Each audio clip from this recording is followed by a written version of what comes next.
आज का विषय है वक्फ धार्मिक न्यास परिषद की भूमि और शमशान कब्रिस्तान की भूमि से संबंध में। तो चलिए, आज के कक्षा में आप सभी का स्वागत है। आप वक्फ की भूमि क्या है, कैसे उसके सर्वेक्षण आप करेंगे, इस संबंध में आपसे हम परिचर्चा करेंगे। वक्फ का शाब्दिक अर्थ होता क्या है? आप सुने होंगे वक्फ, तो वक्फ की शाब्दिक अर्थ क्या होता है? एक इसका अर्थ है निरोध, रोक या प्रतिबंधित करना। निरोध, रोक और प्रतिबंधित करना। इसका मतलब यह है कि समर्पित संपत्ति के स्वामित्व को समर्पणकर्ता से दूर करके सर्वशक्तिमान में निरुद्ध कर देना। समर्पित संपत्ति के स्वामित्व को समर्पणकर्ता से दूर करके सर्वशक्तिमान में निरुद्ध कर देना। ये आप जान लें कि वक्फ का सृजन होते ही उसकी संपत्ति में बाकी का स्वामित्व समाप्त हो जाता है। जो वाकिफ कौन होते हैं भाई? जो दान करने वाले होते हैं, उनका स्वामित्व समाप्त हो जाता है। जैसे ही वो खैरात में वो दान करते हैं, वैसे ही वो संपत्ति अल्लाह में, खुदा में निहित हो जाते हैं। वो सर्वशक्तिमान में निहित हो जाते हैं, उनकी हो जाती है।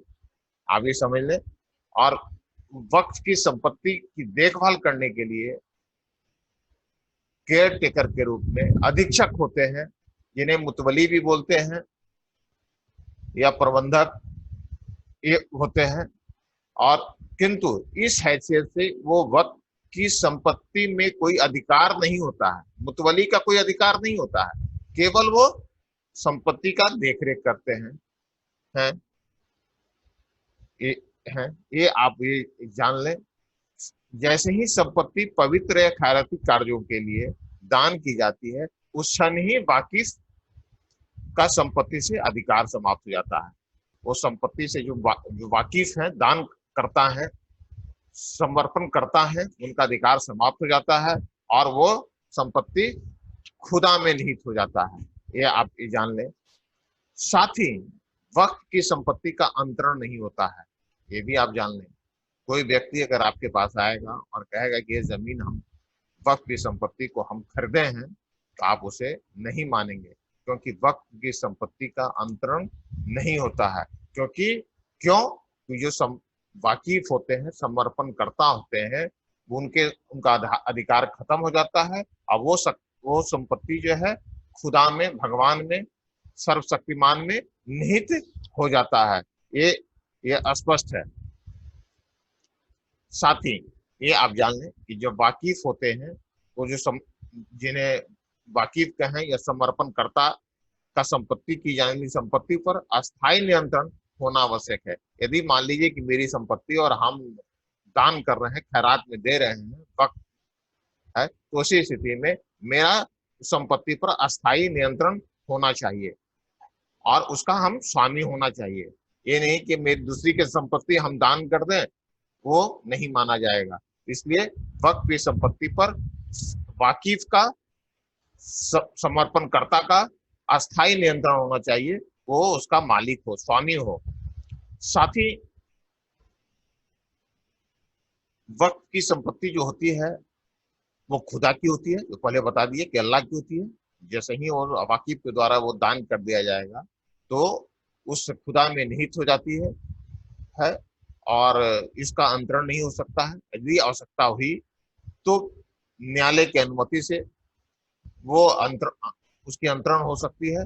बिना न्यायालय की अनुमति के वक्फ की संपदा का अंतरण शून्य माना जाता है, वो नल एंड वाइड माना जाता है। ये आप जान लें। वक्फ की संपत्ति को बेचा, हस्तांतरित या भारित नहीं किया जा सकता है। किसी भी स्थिति में उसे बेचा नहीं जा सकता है। जब भी अगर किया जाएगा तो न्यायालय की अनुमति से किया जाएगा। परंतु मुतवली जो होते हैं वो किन्हीं स्थितियों में, विशेष स्थितियों में न्यायालय की अनुमति से वो कि न्यायालय की जब अनुमति होगी तब उसे मुतवली के द्वारा उसका अंतरण किया जा सकता है या पट्टा दे सकते हैं। परंतु ऐसे मुतवली का कोई अधिकार नहीं होता है, केवल देखभाल करते हैं, वो किसी भी स्थिति में संपत्ति को दे नहीं सकते हैं। ये मुस्लिम लॉ में स्पष्ट है, ये आप जान लें। साथ ही आप ये जान लें कि वक्फ की संपत्ति दो प्रकार की होती है, एक लोक संपत्ति होती है और दूसरा निजी या प्राइवेट वक्फ होता है। लोक वक्फ या दूसरा निजी या प्राइवेट वक्फ।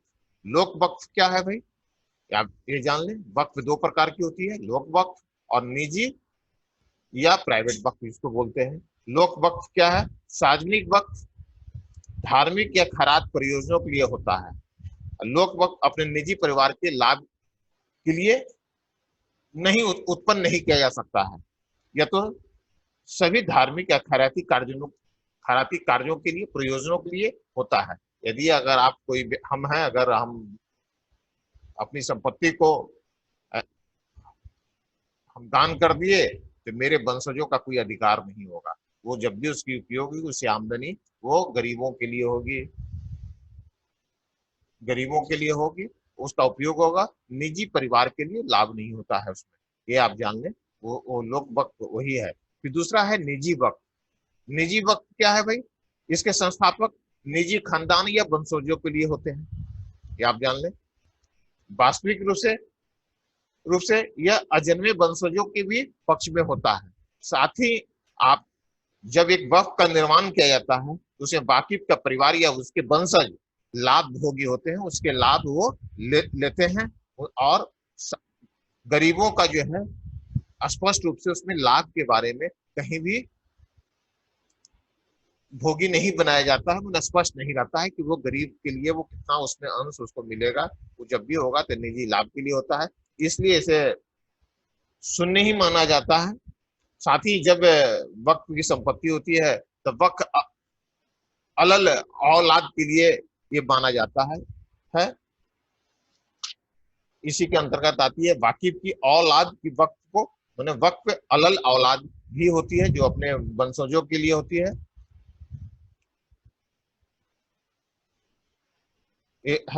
इस प्रकार कुछ वक्फ की संपत्ति होती है लोक वक्फ, जिसके अंतर्गत आप जान लें, ये जानना आवश्यक है कि कुछ वक्फ वैसे होते हैं जो जिनका एक समान लाभ अमीर गरीब दोनों लेते हैं। जैसे आपका मस्जिद है, नमाज के मैदान है, ये क्या है, लोक वक्फ के अंतर्गत आते हैं, जिसके अमीर गरीब दोनों लाभ लेते हैं।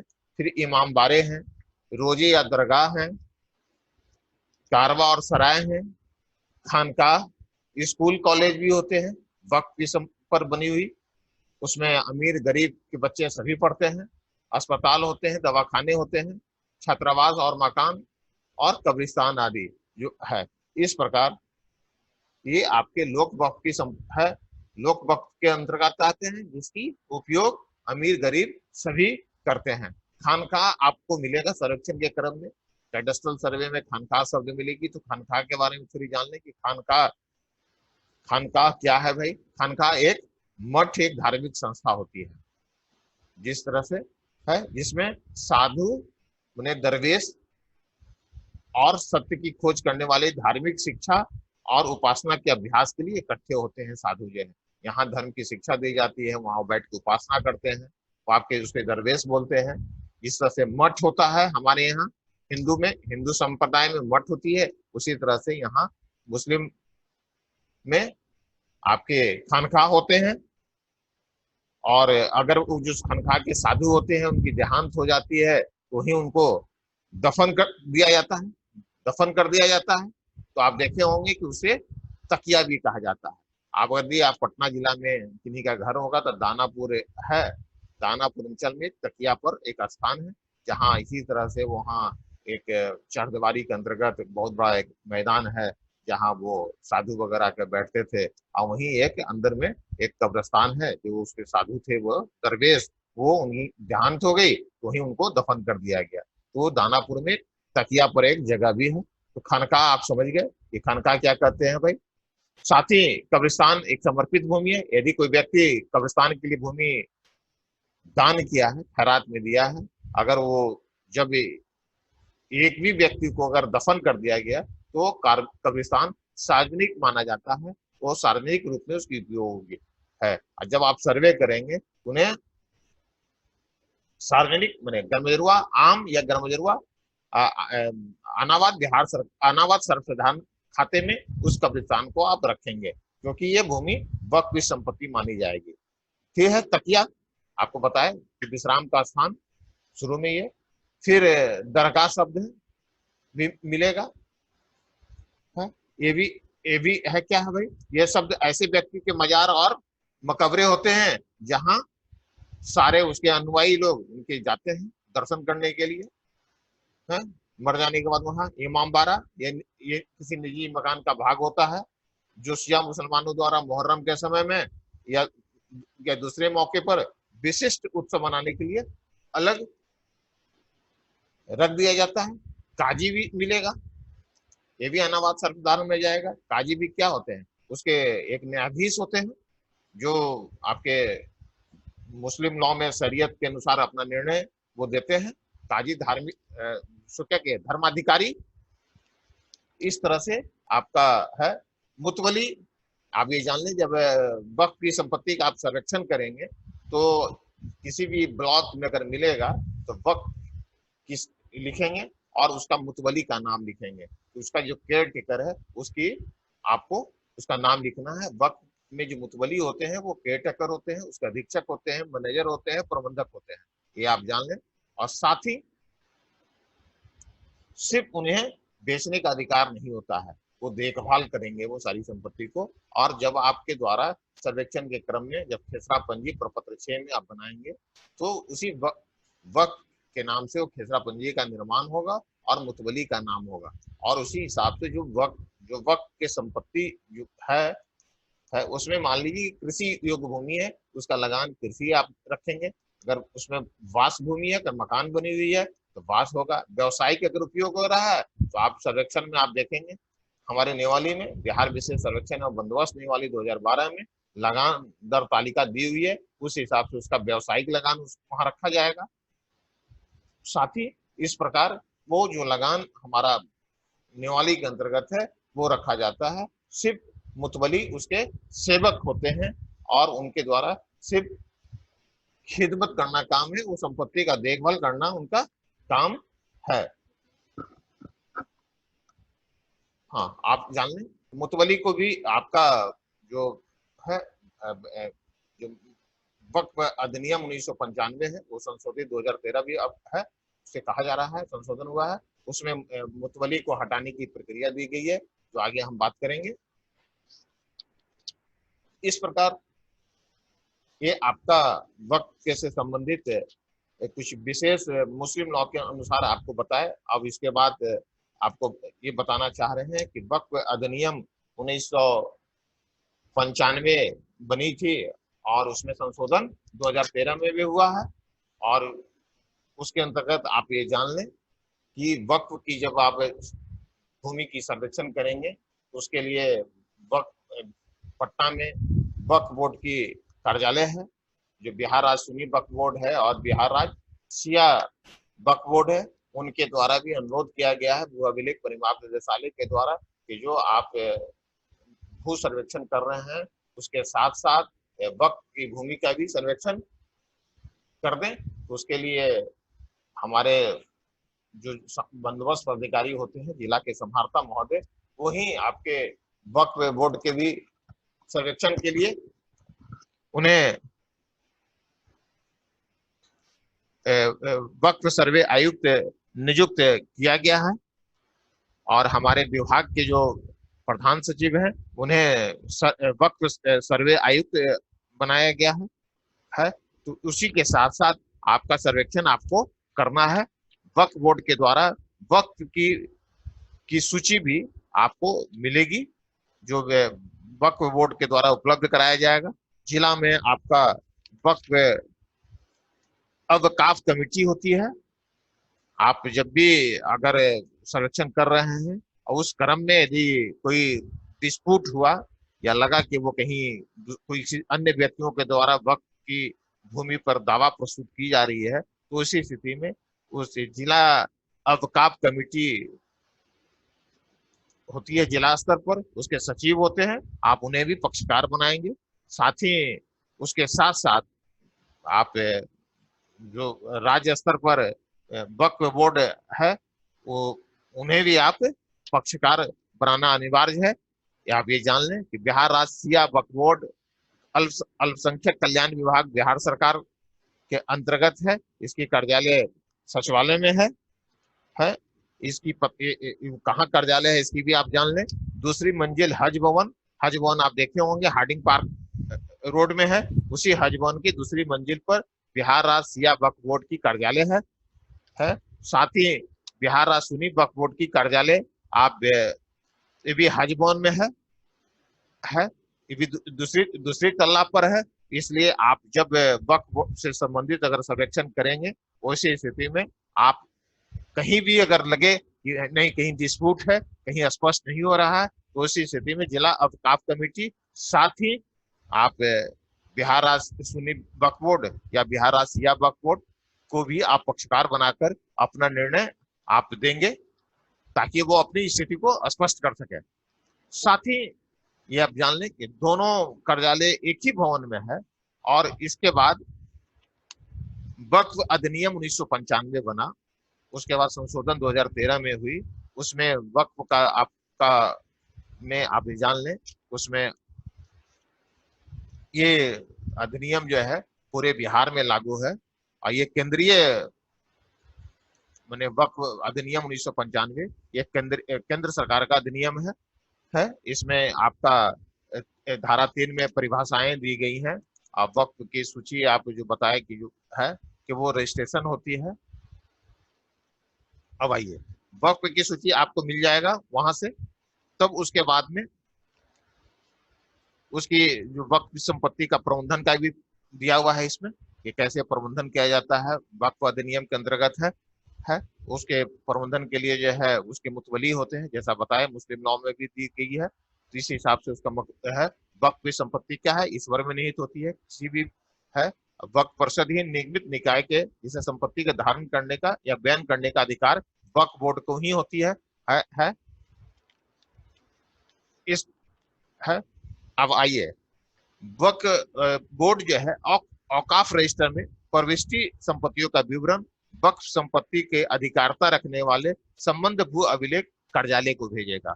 आपका जो सर्वेक्षण के लिए अनुरोध किया गया है, वो वक्फ बोर्ड जो है सारी उससे उनके यहाँ जो पंजीयन हुई है, रजिस्ट्रेशन हुई है, वो सारी वो आपको सूची उपलब्ध कराया जाएगा हमारे भू अभिलेख निर्देशालय के माध्यम से।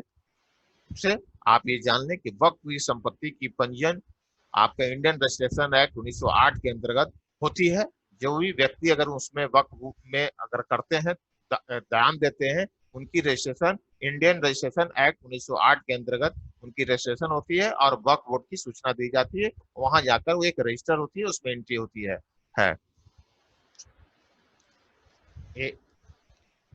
साथ ही आपको ये पूर्व में ये बताया कि ये आपका वक्फ अधिनियम 1995 की धारा 51 में स्पष्ट है कि वक्फ संपत्ति का कोई भी व्यक्ति विक्रय, सेल, गिफ्ट या एक्सचेंज, मॉर्गेज या किसी प्रकार का अंतरण वो नहीं करेगा। धारा 51 में स्पष्ट है। यदि इस तरह का अगर आए तो आपके द्वारा उन आपत्ति अगर किसी रैयत के द्वारा किया जाएगा प्रपत्र 8 में, क्योंकि आप कानून हैं, तो आपको सुनवाई प्रपत्र 8 में आएगी। तो आपत्तियां, उन आपत्तियों का निपटारा आपके द्वारा किया जाना है। तो उसी स्थिति में आप स्पष्ट वक्फ अधिनियम 1995 की धारा 51 1 को उल्लेखित करते हुए उन दावों को आप खारिज कर देंगे, अस्वीकृत कर देंगे। ये आप लिख लें कि किसी भी वक्फ संपत्ति को कोई भी व्यक्ति उसको विक्रय, दान, विनिमय या बंधक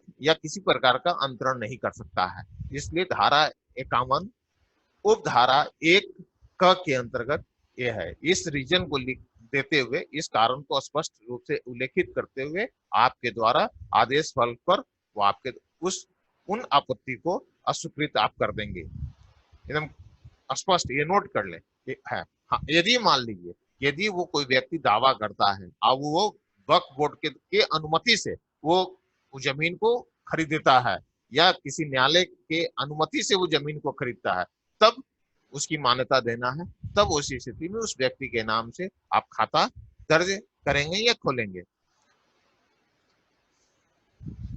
हाँ, ये भी आप जान लें, जब वक्फ बोर्ड जो अनुमति देता है उसमें वक्फ बोर्ड की जो सदस्य होते हैं वो कुल सदस्य के 2/3 वो उनके द्वारा जो है बहुमत से पारित करते हैं कि ये जमीन को बिक्री किया जा सकता है या बंधन किया जा सकता है, दान किया जा सकता है। ये धारा जो है ना, ये आपका धारा 51 में वक्फ बोर्ड अधिनियम में दी हुई है कि वक्फ बोर्ड की जो कमेटी होती है वो 2/3 मेजोरिटी से वो पारित करते हैं कि इस जमीन को बिक्री किया जा सकता है, तभी हो सकती है। अन्यथा वक्फ में जो खैरात की जमीन होती है, जब है लोक वक्फ में होती है, उस जमीन की बिक्री नहीं होती है। यह स्पष्ट रूप से ये आप ये जान लें, क्योंकि प्राय ऐसा मिलेगा वक्फ की संपत्ति के बारे में जो अभी सर्वेक्षण है। ऐसे अभी जो कैडस्ट्रल सर्वे हमारा 1908 में हुई थी या रिविजन सर्वे, तो वक्फ बोर्ड जो है ये प्रत्येक 10 वर्षों पर सर्वेक्षण कराने के लिए समाहर्ता को अनुरोध करते रहे हैं, उनकी एक्ट में प्रावधान है।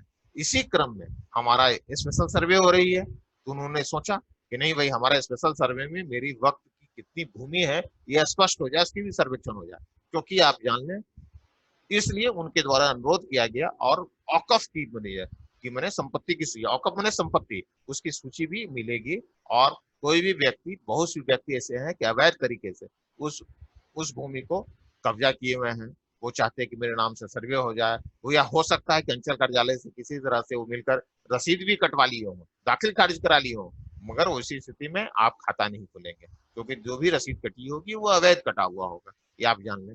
क्योंकि अवैध होगी तो आप अंचल अधिकारी को भी पक्षकार बना दें, जिला अवकाफ कमेटी को भी बना दें, और जो राज्य स्तर पर जो वक्फ बोर्ड है, जो सिया या सुन्नी बोर्ड है, उसे भी पक्षकार बना दे, ताकि इस स्थिति स्पष्ट हो जाए, कहीं भी आप जांच के घेरे में नहीं आए, आप पर दायित्व आप पर नहीं फिक्स हो कि आपके द्वारा ये गलत किया गया। क्योंकि ये जान लें, जब किसी भी स्थिति में जो वक्त की संपत्ति होती है उसे बिक्री नहीं हो सकता है, दान नहीं हो सकता है, विनिमय नहीं हो सकता है, किसी पर का अंतरण नहीं हो सकता है। यदि यदि होगा तो न्यायालय की अनुमति से होगा, या जो वक्फ बोर्ड है उसके जो सदस्य कमेटी है वो 2/3 की मेजोरिटी से वो अगर वो दान करेंगे, वो अनुमति देंगे, तभी वो होगा। तो इसी स्थिति में आप उन्हें अवश्य पक्षकार बनाएं, ताकि आप पर किसी प्रकार का आरोप नहीं लगेगा।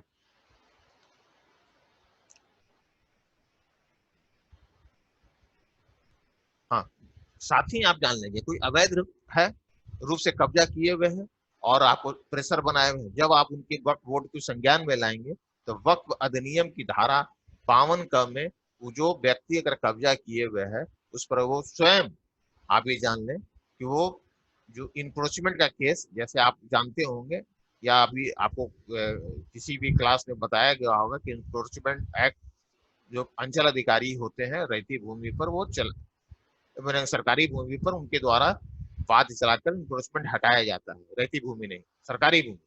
तो जब वक्फ की संपत्ति पर जो अतिक्रमण होगा, वो वक्फ बोर्ड ही सक्षम है उस अतिक्रमण को हटाने के लिए, ये एक्ट में उनकी प्रावधान है। और उनके यहाँ ट्रिब्यूनल भी है, अगर किसी प्रकार को अपील करना है तब वो वक्फ बोर्ड में ही ट्रिब्यूनल है, उसके अधीन वहां जो प्रभावित व्यक्ति हैं, पीड़ित व्यक्ति हैं, वो ट्रिब्यूनल में जाएंगे, वो जाकर अपील करेंगे। यदि कोई व्यक्ति गलत ढंग से अगर जमीन को क्रय कर लिया और कब्जा कर रहा है, तो आप वक्फ बोर्ड अधिनियम में, वक्फ अधिनियम 1995 की धारा 52 क में स्पष्ट है कि बोर्ड की मंजूरी के बिना कोई व्यक्ति वक्फ की संपत्ति अगर लेता है, माने वो अंतरण कराता है, तो उसे दंड का भी प्रावधान है।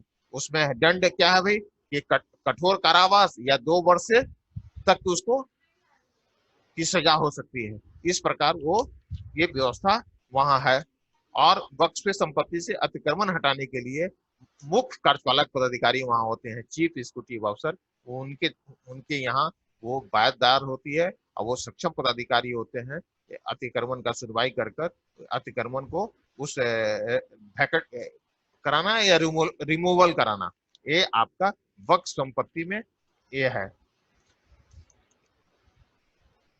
और ये आप जान लें कि जब भी अगर आप खसरा पंजी बनाएंगे या दास पंजी आप 3-2 में जब तैयार करेंगे और जब आए आपके अमीन जाएंगे वक्फ की संपत्ति मिलेगी, तो सिर्फ मुतवली का नाम केयर टेकर के रूप में रहेगा, प्रबंधक के रूप में रहेगा, उनका नाम अविधारी के रूप में नहीं दर्ज करेंगे। ऊपर में वक्फ संपत्ति और मुतवली लिख देंगे मोहम्मद अली, जो उसके होंगे उदाहरण के तौर पर, और उसके बाद जो उसका प्लॉट होगा, उस भूमि का किस्म क्या होगा, उस हिसाब से उसका दर्ज किया जाएगा। ये आपका साथ साथ ये काम भी करना है।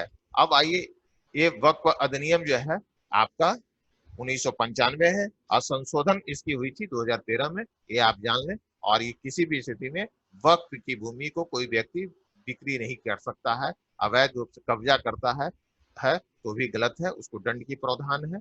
जब भी इस तरह की हो, आपको लगे कि वक्फ की संपत्ति पर किसी दूसरे व्यक्ति के द्वारा अपना दावा प्रस्तुत किया जा रहा है, तुरंत आप आपत्ति आएगी तो जिला अब जो है जिला अवकाफ कमेटी है उसे भी पक्षकार बनाएंगे, और साथ ही राज्य स्तर पर जो शिया या सुन्नी का जो अगर वक्फ होगा उस हिसाब से आप वक्फ बोर्ड को भी पक्षकार बनाएंगे। साथ ही अगर मान लीजिए कि रसीद कट रही है तो अंचल अधिकारी को भी आप पक्षकार बना दें, ताकि स्थिति स्पष्ट हो जाए। उसी स्थिति में आप उसका उसी हिसाब से आप उसका खेसरा पंजी का संधारण करें। साथ ही एक और महत्वपूर्ण है, आप बोलेंगे कि सर ये तो वक्फ के बारे में हम लोग यही जानते हैं कि भाई सरकारी भी भूमि हो सकती है, सरकारी की श्रेणी में रखा जा सकता है, परंतु नहीं। आप ये जान लें, बिहार काश्तकारी अधिनियम की चर्चा हुई होगी, पढ़ाया गया होगा। बिहार काश्तकारी अधिनियम की धारा 3(2) आप पर भी चर्चा हुई होगी।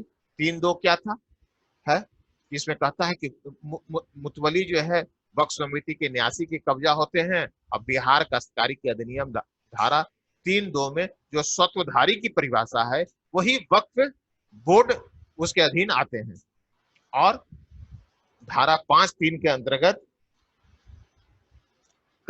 जो मुतवली होंगे वो रैयत होते हैं। ये आप जो कोई व्यक्ति तब तक रैयत नहीं समझा जाएगा जब तक कि किसी स्वत्वधारी या भूधारक के सीधे अधीन भूमि धारण नहीं करता हो। तो वक्फ क्या है भाई, वो प्रोप्राइटर है और उसके अधीन जो है वो मुतवली जो है वहां उसकी धारण करता है और देख रेख करता है। तो इसलिए ये हमारा वक्फ की भूमि हम उसके रैयती मानते हैं और रैयत के रूप में वो ट्रीट होते हैं बिहार सरकार के अंतर्गत, क्योंकि उनके द्वारा मुझे बिहार सरकार को भू अभिलेख है और लगान भी देते हैं, मलगुजारी देते हैं, इसलिए वो रैयत माना जाता है। साथ ही आप एक पत्र भी निकली हुई है, आप ये जान लें कि 4590 28 अगस्त 1986 4590 4590 28 अगस्त 1986 इसमें स्पष्ट है कि सरकार को ऐसी सूचनाएं यत्र तत्र से प्राप्त हो रही है कि बिहार राज्य के वक्फ संपत्तियों का क्रय विक्रय नाजायज ढंग से किए जा रहे हैं और उसके करने का प्रयास किए जा रहे हैं। तो ऐसी स्थिति में क्या वो है, राज्य सरकार के द्वारा निकला है राजस्व भूमि सुधार के द्वारा। उल्लेखनीय है कि वक्फ अधिनियम 1954 की धारा 36 के अनुसार बिहार, क्योंकि हम वक्फ अधिनियम संशोधन 1995 बोल रहे हैं, वक्फ अधिनियम 1954 की धारा 36 के अनुसार, क्योंकि ये पत्र 86 की है, वर्ष 1986 की है, बिना बिहार स्टेट सिया वक्फ बोर्ड या बिहार सुन्नी वक्फ बोर्ड की पूर्व स्वीकृति प्राप्त किए किसी मुतवली या हित रखने वाले व्यक्ति द्वारा वक्फ संपत्ति को विक्रय किया जा रहा है, वक्फ संपत्ति का वितरण नहीं किया जा सकता है। इस संबंध में पूर्व में जनसाधारण को जानकारी देते हुए चेतावनी के रूप में भी विज्ञप्ति निकाली जा चुकी है। उस समय विज्ञप्ति निकालकर दिया गया था कि भाई कोई भी संपत्ति, वक्फ की संपत्ति बिक्री नहीं की जा सकती है मुतवली के द्वारा या कुछ है। और ये है कि जब तक वह बोर्ड के द्वारा उसकी स्वीकृति नहीं मिलती है तब तक कोई भी व्यक्ति किसी वक्फ संपत्ति को क्रय विक्रय नहीं कर सकता है। और वक्फ बोर्ड है, यदि कोई वक्फ की जमीन लेता है तो उसे नो ऑब्जेक्शन सर्टिफिकेट प्रस्तुत करना होगा कि वक्फ की संपत्ति हम ये बिक्री किए हैं। अब आइए बिहार धार्मिक न्यास परिषद, अब ये किससे गाइड होती है ये आप जान लें। बिहार है तो बिहार धार्मिक न्यास परिषद, Bihar Hindu religious trust act, Bihar Hindu religious trust act 1950 के अंतर्गत जितनी बिहार में मंदिर, मठ, इस तरह की जितनी ठाकुरवाड़ी, ये सब आपका Bihar Hindu religious trust act 1950 के अधीन रजिस्टर्ड है। उनके अंतर्गत ये इनकी देखभाल होती है। और जो भी मंदिर है, ठाकुरबाड़ी है, वहां पुजारी होते हैं, उन्हें सेवायत भी बोला जाता है। यहाँ भी उसी ही बात है। आप ये जान लें कि Bihar Hindu religious trust act 1950 की सेक्शन 44 यहाँ भी वही कहता है, जिस तरह से आप वक्फ अधिनियम में बताए, यहाँ 44 कहता है कि किसी भी स्थिति में power to transfer immovable property for a religious trust, no transfer made by the trustee of any movable property. माने इस ट्रस्ट की भूमि, धार्मिक न्यास परिषद की भूमि, किसी भी बिना बोर्ड की अनुमति के, परिषद की अनुमति के बिना उस भूमि का क्रय विक्रय, दान विनिमय, किसी प्रकार का अंतरण नहीं हो सकता है। यहाँ भी वही है जो आपका धारा 44 कहता है कि बिना परिषद की अनुमति के कोई भी अचल संपत्ति का ट्रांसफर नहीं हो सकता है। यहाँ बहुत सा आपको मिलेगा, जब सर्वे करने जाएंगे आप लोग फील्ड में, तब बहुत सा मिलेगा कि मठ की जमीन वो खरीद लिया है, वो महंत बेच दिए, शिवायत बेच दिए, पुजारी बेच दिया, तो उस स्थिति में आप क्या करेंगे? तो आप उसको देखेंगे कि आप भाई ठीक है, आपने तो सेल डीड दिखा रहा है कि आपने रजिस्ट्री ऑफिस से रजिस्ट्री कराया, आप मुझे ये दीजिए कि आप बिहार धार्मिक न्यास परिषद के से अनुमति मिली है कि नहीं। आप उनके द्वारा यदि अनुमति देंगे तो आप उसको संतुष्ट हो, तो अनुमति के लिए भी यहाँ है। उस स्थिति में अनुमति और अंचल कार्यालय से उसका नामांतरण हो गया है, दाखिल खारिज हो गई है, उसके बावजूद भी आप अपने बचने के लिए आप क्या करेंगे कि Bihar Hindu religious trust act के अंतर्गत बिहार राज्य धार्मिक न्यास परिषद की कार्यालय है, ये आप जान लें। ये है वो कार्यालय कहाँ है, ये भी नोट कर लें, पता इसकी भी जरूरत होगी आपको। बिहार राज्य धार्मिक न्यास परिषद, विद्यापति मार्ग, पटना 1। बिहार राज्य धार्मिक न्यास परिषद, विद्यापति मार्ग, पटना 1, ये आपका पता है। उसे पक्षकार बना दें, ये आप जान लें।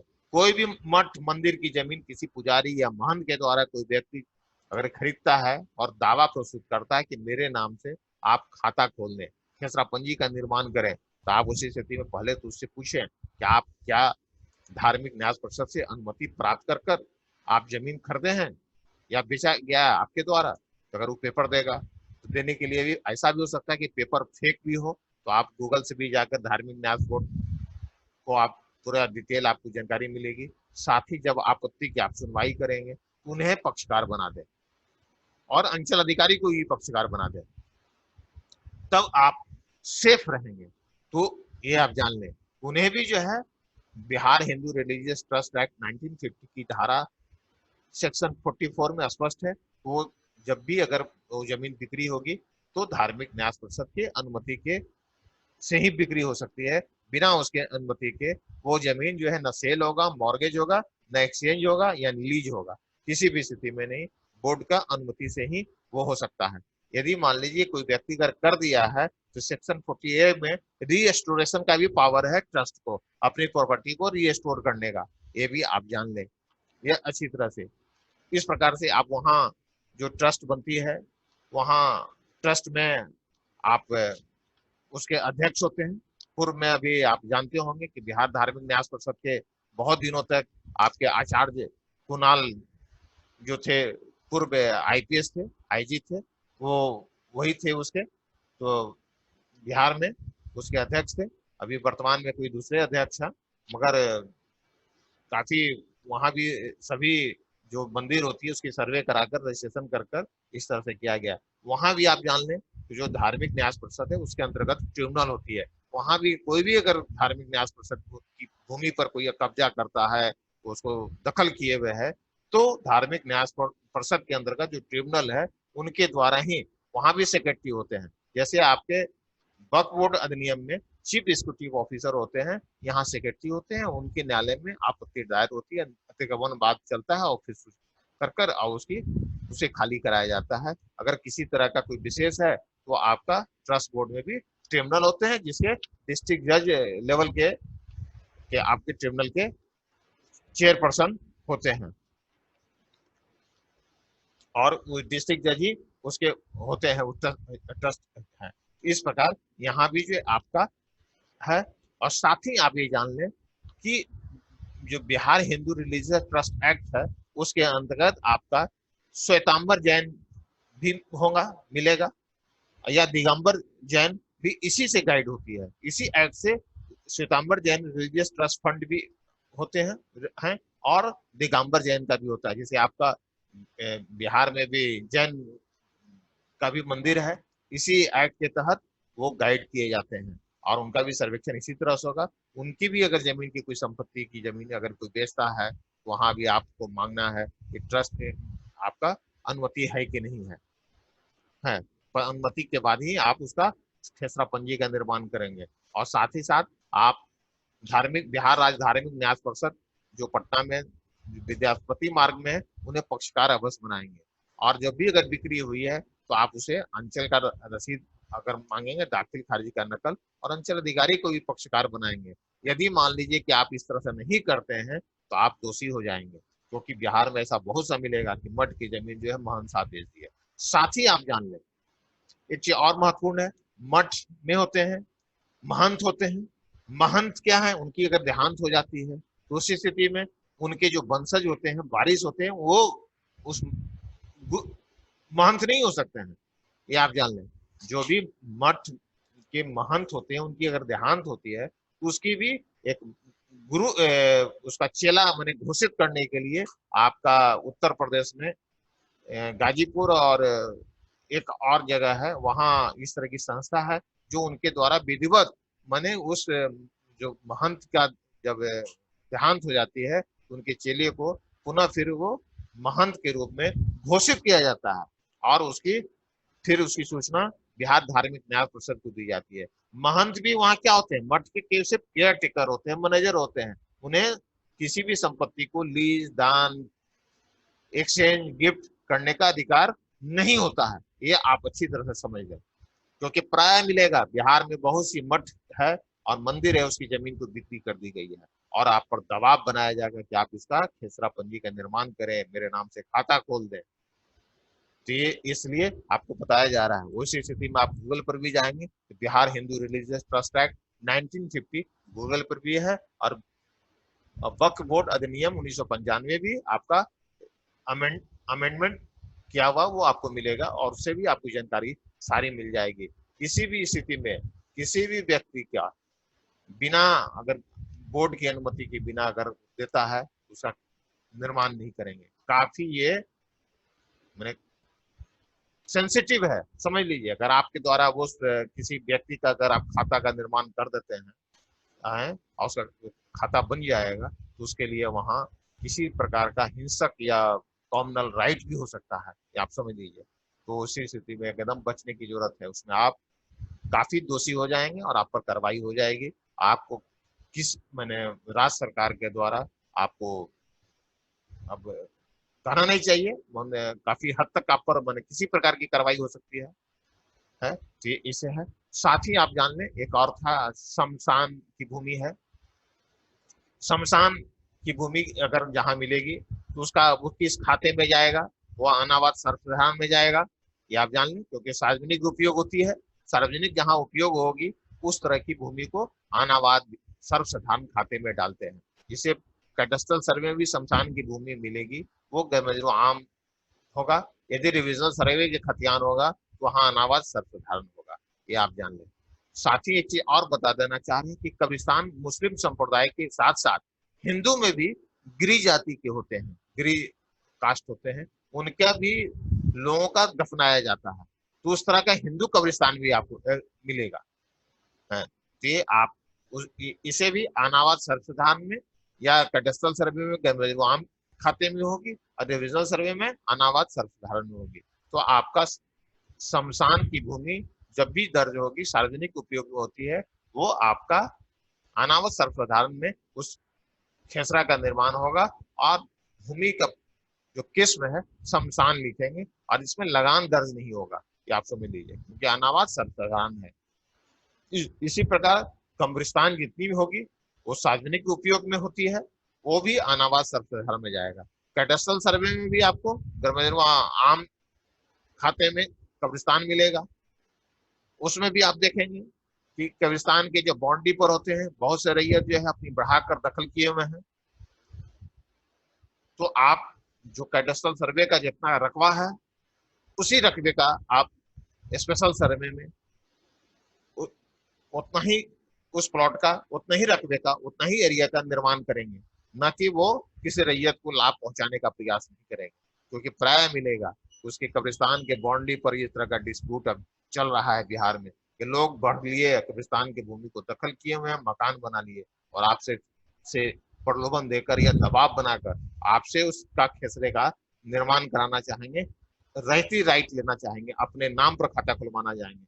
यदि आप इस तरह का काम उन्हें लाभ पहुंचाने के लिए करेंगे तो आप पर कार्रवाई हो जाएगी, और कार्रवाई सभी तरह का होगी। आपराधिक कार्रवाई चलेगी, डिपार्टमेंटल प्रोसीडिंग चलेगा ही, साथ साथ आप पर फौजदारी का मुकदमा दायर होगा, आपराधिक मामला दर्ज हो जाएगी। आप बहुत परेशानी में पड़ेंगे, क्योंकि मामला ये सेंसिटिव होता है, समुदाय से जुड़ा हुआ होता है, और आपके जिले के जो कलेक्टर होते हैं वही हमारे बंदोबस्त अधिकारी होते हैं। साथ ही वक्फ बोर्ड अधिनियम के अंतर्गत वो सर्वेक्षण आयुक्त भी हैं, कि आप जान लें, ये उन पर पूरी है, और जो भी गलतियां करेंगे सीधे उन पर भी आरोप जाएगा कि आपके द्वारा नहीं देखा गया। तो इस स्थिति में आप बचने का प्रयास करेंगे। शमशान की भूमि पर भी आप देखेंगे कि बहुत सी कब्रिस्तान शमशान की भूमि है, बड़ा प्लॉट है, किनारे में लोग उसको मकान बना के रह रहे हैं, वहां यह है। तो उसी स्थिति में वो भी चाहेंगे कि मेरे नाम से खाता खोल दिया जाए, खतियान बना दिया जाए। तो आप प्रारंभिक स्टेज में खानापुरी करने जा रहे हैं, आपके अमीन करने जा रहे हैं, उस खानापुरी का पर्यवेक्षण आपके द्वारा किया जाता है, आपके द्वारा यादाश्त पारित किया जाता है।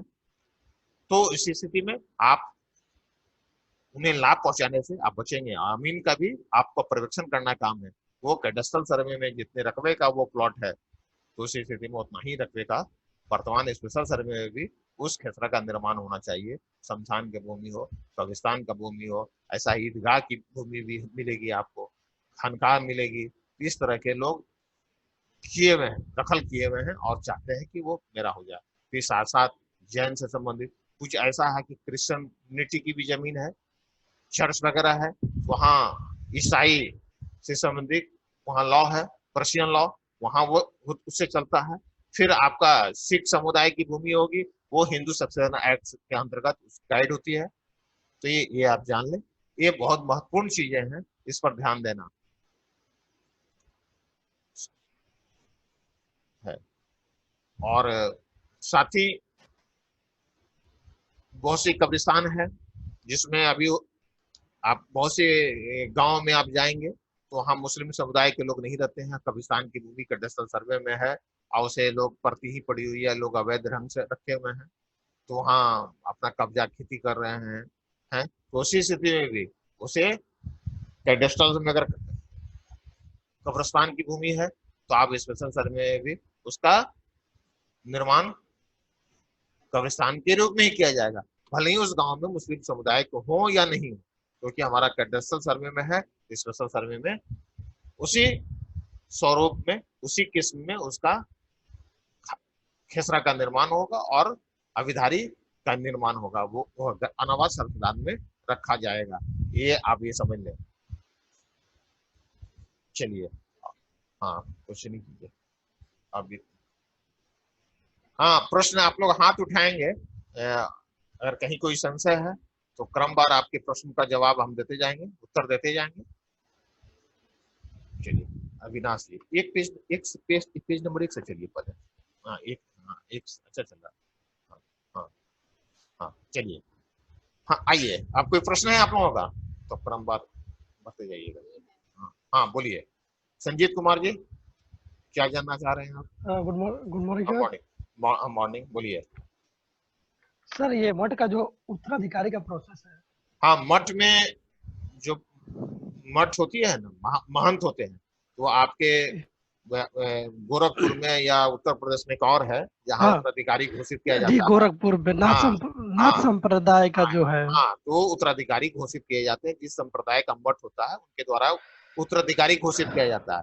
मगर वो मठ महंत जो देहांत होती है, उनके वंशज जो होते हैं किसी तरह का, वो भी बनेंगे या कहेंगे कि हम ही चेला हैं, मेरे नाम का सेवायत के रूप में मेरा नाम दर्ज कर दीजिए। तो आप ये देख लेंगे उसका कौन है सेवायत या महंत कौन है। सर अगर उसका वंशज वंशज बनेगा जगह तो ये दावेदार तो है तो पारिवारिक संपत्ति नहीं। तरीके का हो गया। हाँ, पारिवारिक हो गया तो नहीं होंगे। आप मंदिर में भी तो वैसे ही होगा, ठाकुरबाड़ी होगी, वहां भी पुजारी जी, होते हैं, सेवायत के रूप में उनका नाम दर्ज होगा। आप राम जानकी जैसे मंदिर, एग्जाम। आप ये ध्यान दें पहले कि राम जानकी मंदिर और सेवायत पंडित राम पूजन बाबा। तो राम जानकी मंदिर अगर हो गए और सेवायत में अगर नाम लिखते हैं तो कभी भी उसकी जो स्वामित्व है वो राम जानकी मंदिर का ही रहेगा। मठ में भी कबीर मठ और महंत अमुक।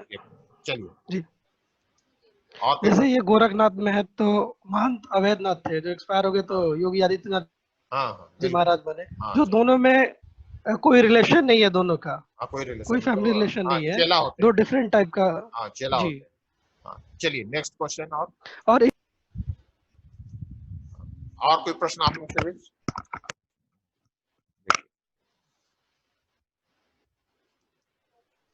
चलिए चंदन जी, जी नमस्कार बोलिए। नमस्ते।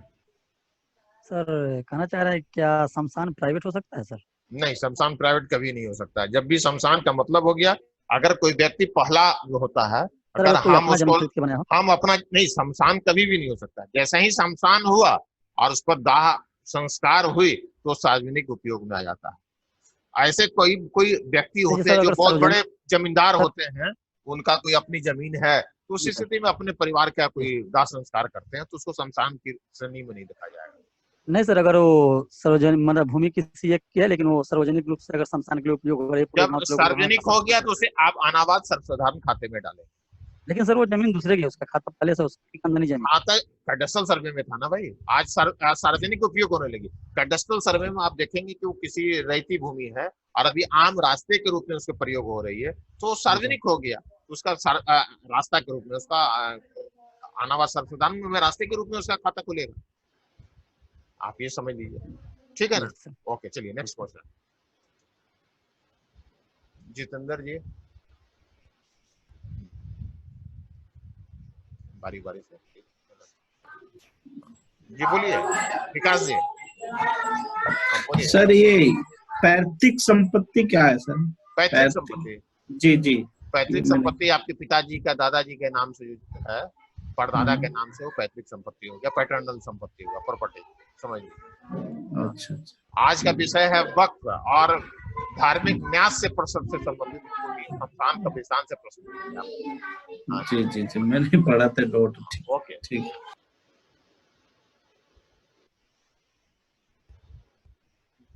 अरविंद कुमार, हाँ बोलिए अरविंद जी। सर बोलिए। Good afternoon sir. Afternoon. Sir जब हम लोग वक्फ बोर्ड की भूमि या फिर कब्रिस्तान शमशान की भूमि का सुनवाई करेंगे एज ए कानून को, तो हमें मेनली किस किस पॉइंट का सर हमें ख्याल रखना पड़ेगा? मतलब कि जो हम पे पहला, कल डेट में कोई कार्रवाई ना हो और हमसे कोई हाँ गलती ना हो। बिल्कुल बिल्कुल, आपका अच्छा प्रश्न है। जैसे जी सर। पहला है कि वक्फ की अगर भूमि की आप सर्वेक्षण कर रहे हैं तो आपको वक्फ बोर्ड जो है उसके द्वारा औकफ की सूची दी जाएगी। आपका जो है वो मिलेगा कि कौन कौन सी वक्फ की संपत्ति है, आप समझ लीजिए। और जब आप सर्वे करने जाएंगे तो वहां भी पता चल जाएगा कि ये वक्फ की संपत्ति है, अब मुतवली फलाने हैं, तो वक्फ लिख देंगे और मुतवली में नाम लिखेंगे, कहीं भी कार्रवाई नहीं होगी, क्योंकि स्वामित्व वक्फ बोर्ड हो गया उसका। वक्फ बोर्ड और मुतवली अमुक व्यक्ति जो उसके ऊपर देखरेख करने वाले उसका नाम लिख देंगे। इसी तरह से मंदिर की जमीन होगी, मान लीजिए राम जानकी मंदिर, सेवायत, आवाज साफ नहीं आ रही, म्यूट कीजिए पूरा। हाँ जी सर। हाँ ठीक है, सेवायत के रूप में रहेगा वो। सेवायत में नाम उसका रहेगा, पुजारी जी का नाम रहेगा, राम जानकी मंदिर। मठ में कबीर मठ हो गया, महंत अमुक व्यक्ति का नाम हो गया। इस तरह से रहेंगे, कहीं दिक्कत नहीं है। यदि कैडेस्ट्रल सर्वे में आवाज साफ, आवाज में कुछ साउंड आ रही है, हाँ ये सर, देखिए तो। सुन रहे हैं सर। हाँ, आवाज साफ जा रही है ना आपको? जी जी जी सर, सुन रहे हैं, आपकी आवाज सुन रहे हैं सर, हाँ क्लियर है। चलिए ठीक है। यदि मान लीजिए कब्रिस्तान, अगर मान लीजिए कि गर्मजरवाम में है, देखिए ये आवाज,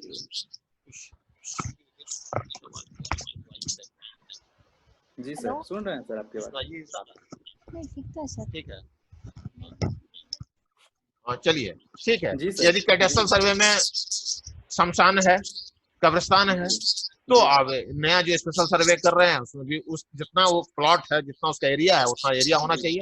उसके बाउंड्री पर कोई हो सकता है कि बड़ा मकान बना लिया हो, तो किसी भी स्थिति में किसी भी प्रभाव में नहीं आना है। जितना वो कैडेस्ट्रल सर्वे के मानचित्र में जितना एरिया है उतना ही एरिया का निर्माण आज कर देना है। और सर कैडेस्ट्रल सर्वे के बाद अगर कोई दान में दे दिया उसके बाद भूमि को, है ना, तो हमें परमिशन वक्फ बोर्ड से मतलब पक्षकार बनाना पड़ेगा उसको सर, अगर ऐसा हाँ सुनवाई करना एकदम है है, तो? हाँ बिल्कुल, आपसे हो जाइएगा ना। यदि जी, मान जी, लीजिए विधिवत अगर बोर्ड का दिखा रहा है, उस जी। बोर्ड की जो पत्र होगा उसकी ऑथेंटिसिटी कैसे आप लेंगे? तो उसी स्थिति में हम क्यों नहीं उसको पक्षकार बना दें? बिल्कुल बिल्कुल आज जब पक्षकार बनाएंगे तो जो सूचना देंगे, तो जो उनके द्वारा परमिशन की कॉपी है उसको भी उसमें इंक्लोजर के रूप में बोर्ड को हम भेज देंगे, ताकि वो पता चल जाए कि भाई ये मेरा पत्र सही है कि नहीं। हाँ जी, और हमको अंचलाधिकारी अंचलाधिकारी को भी बना देंगे, उसको भी जिला के कलेक्टर साहब को जो संभालता होंगे उनको बनाने की जरूरत नहीं है। अंचल अधिकारी के यहाँ अनुमति से अगर दाखिल खारिज करा लिया, रसीद कटा रहा है, तो उसको भी पक्षकार बना देंगे। आप ये देखें, जब वो जो कॉपी देगी परमिशन की, जो आपको पत्र देगा, आप जो आप नोटिस करेंगे उसी के साथ आप इनक्लोज कर देंगे। उसी जो प्रतिलिपि के रूप में इनक्लोज करेंगे। आप शब्दावली का जब क्लास हो रहा था तो उसको क्या बताए थे हम? मुसन्ना, समझ लीजिए, उसी को मुसन्ना बोलते हैं। जो आप, क्योंकि जब कोई नोटिस देते हैं तो उसके साथ किस क्या है, नोटिस में क्या मैटर है, उसकी भी जानकारी देंगे के रूप में जो होता है मुसन्ना। हाँ मुसन्ना कहते हैं, तो वो दे देंगे, हो गया। चलिए नेक्स्ट। ओके, और कोई प्रश्न आप लोगों से? हाँ यशवंत राज जी बोलिए। यशवंत जी। नमस्कार सर। हाँ सर एक आपने बताया कि कैडेस्ट्रल सर्वे में गैर मजरूआ आम में एंट्री करेंगे और रिविजनल सर्वे तो अनावत सर, एक बार और। हाँ देखिए, कैडेस्ट्रल सर्वे में जो सरकारी भूमि थी ना, गैर मजरूआ मालिक और गैर मजरूआ आम बोला जाता था। मालिक कौन थे? जमींदार थे, प्रोप्राइटर थे। और आम क्या था? जो सार्वजनिक उपयोग की भूमि थी उसे गैर मजरूआ आम खाते में रहता है, आम लोगों के लिए, समझ लीजिए। और जब रिविजनल सर्वे हुआ इसे बदल दिया गया, क्योंकि जमींदारी समाप्त हो गई थी रिविजनल सर्वे में। तो उसको क्या किया गया भाई? आनावाद बिहार सरकार। मालिक कौन हो गया?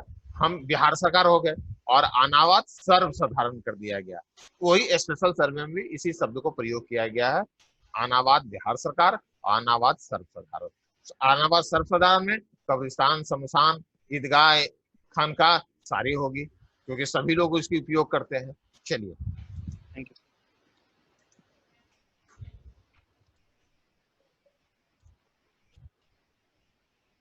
और कोई प्रश्न आप लोगों के बीच? हाँ चलिए, मोहम्मद आफ्ताब आलम जी है, अच्छा प्रश्न होगा आपका। बोलिए आफ्ताब आलम जी।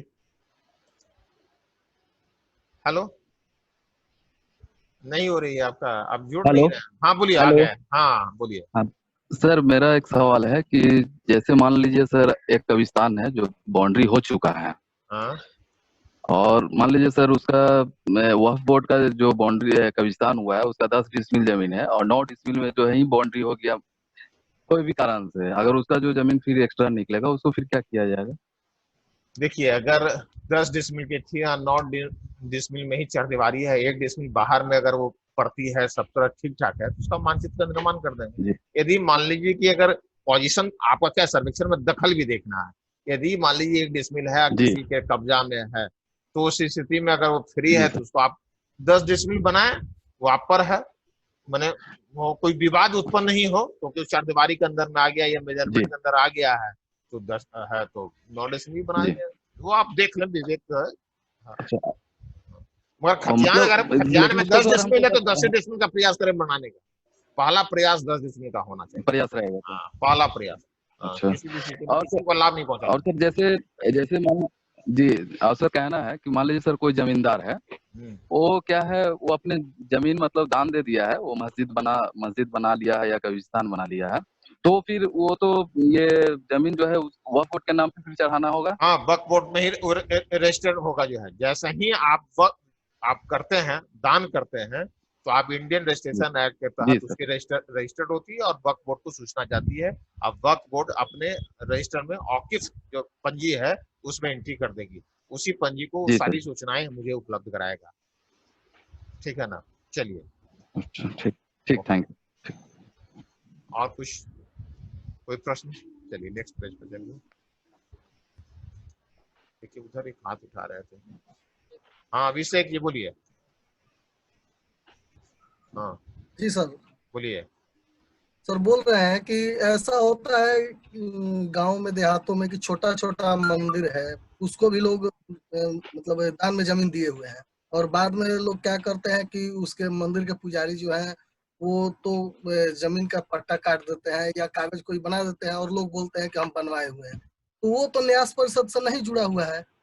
तो ऐसी जमीन अगर सर्वेक्षण के क्रम में हमारे सामने आते हैं तो हम क्या करेंगे सर? देखिए वो उस तरह का जब भी मिलेगा, वो जब मंदिर हो गया तो सार्वजनिक हो गया, आप समझ जी लीजिए। जी। अगर जो भी अगर कोई पट्टा पुजारी दे दिए हैं और एक किसी को बेच दिए हैं तो सब अवैध है, आप समझ लीजिए। पहले जब मंदिर है और मंदिर के रूप में दान किया गया तो सार्वजनिक हो गया। आप पूरी आप सार्वजनिक उसका जो है ना, आप अनावास सर्वसाधारण खाते में उसको रखेंगे। या मैंने जब अगर उस मंदिर के नाम पर जितनी जमीन है उसका खाता खोल दें और पुजारी का नाम उसको डाल दें। जी जी। हाँ। सर एक और सवाल। ऐसा है कि मान लीजिए कोई गरमजुरुआ आम या गरमजुरुआ मालिक की जमीन है और उस पे किसी व्यक्ति विशेष या किसी परिवार विशेष का कब्जा है और वो शमशान के रूप में यूज करते हैं उसको, तो वो सार्वजनिक रूप में शमशान के रूप में आएगा या गैर मजुरुआ मालिक के रूप में ही रहेगा?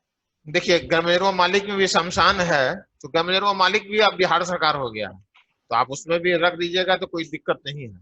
हाँ, मगर उस व्यक्ति का नाम एंट्री नहीं करना है। जी। वो कहीं भी अगर वो किसना हो, अगर वो किसी तरह से अगर दखल किए हुए अगर दावा प्रस्तुत कर रहा है तो उस व्यक्ति का नाम आप अंकित नहीं करेंगे। हाँ जैसे सर आप हाँ। मतलब हम लोगों को बताए कि जैसे ही किसी एक व्यक्ति का भी निधन होता है और उसमें दफनाया या उसमें जलाया जाता है, उस कंडीशन में उसको शमशान की संज्ञा दी जाती है। तो कब्रिस्तान की मान संख्या दी जाती है, कब्रिस्तान, कब्रिस्तान या शमशान। तो मान लीजिए सर शमशान में दाह संस्कार किया जाता है और चलिए। तो ऐसी कंडीशन में मतलब उसको गैर मजरूआ मालिक के नाम से हम खाता बनाएंगे या शमशान के नाम से? अनावाद सर्वसाधारण खाते में आप डालिए ना, क्या दिक्कत है उसमें, उसी में डालिएगा। अनावाद बिहार सरकार। हाँ, अनावाद सर्वसाधारण। सर्वसाधारण। ये चलिए। मिथुन जी है। हाँ बोलिए। हाँ मिथुन जी आप जुड़ नहीं रहे हैं। हाँ बोलिए। हेलो, आवाज आपकी आ नहीं रही मिथुन जी। हेलो। हाँ बोलिए मिथुन जी।